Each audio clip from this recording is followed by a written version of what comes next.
When we first meet someone, we generally follow an unspoken script for how to do greetings. For many of us, this is the handshake. We're calling this the first handshake because we're going to cover 3 types of handshake here. Think about this first handshake. How was it for them? Why did they shake hands? How did they know what to do? What makes a great handshake? Sometimes this approach is fine. Often it's not particularly memorable. Sometimes it's pretty non-consensual, and that's no fun at all. How could we do it differently? This is where the second handshake comes in. That wasn't brilliant, was it? Do you want to try making it better? Maybe we could talk about what we want. I noticed I kind of grabbed your hand. Shall we try for something more mutual? I'd like that. Also, I like a firm handshake. Oh, but maybe not that firm. Sure. How long should we shake for? Like, up and down 3 times? How would you feel about the second handshake? What would you like about it? What would you find off-putting? How did it compare to the first handshake?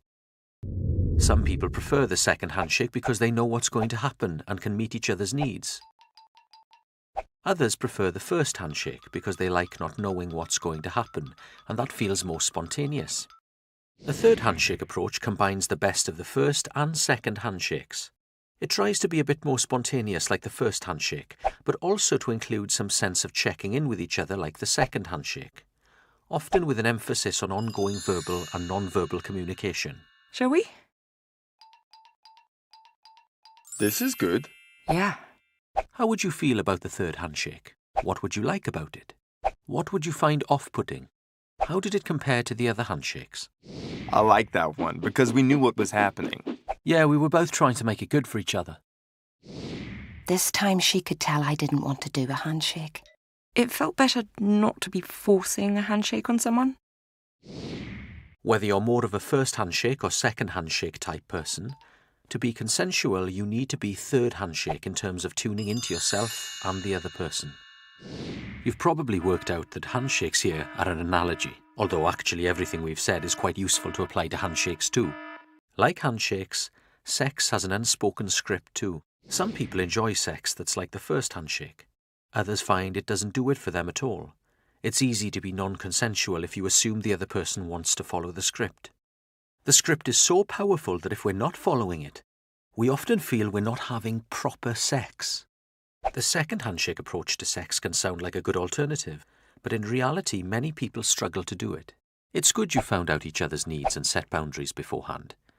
There's less likely to be any unpleasant surprises. But talking about sex in such detail can feel awkward and less spontaneous.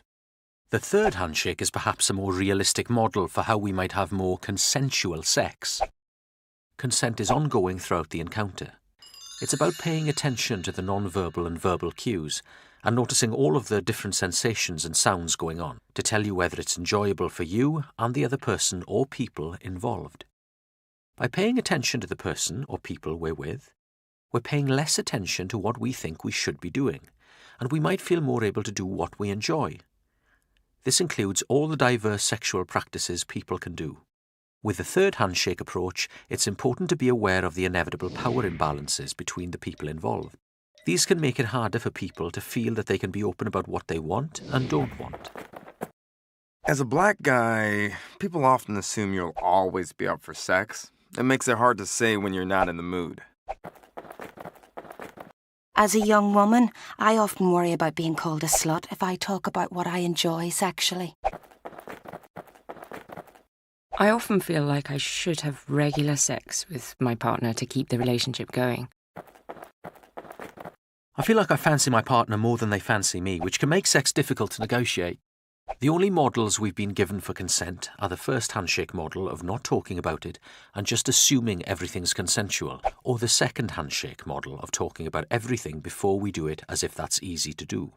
Hopefully now you can see there's a middle way between these two approaches. A third handshake way, which enables sex to be more consensual, more tuned in, and hopefully more enjoyable.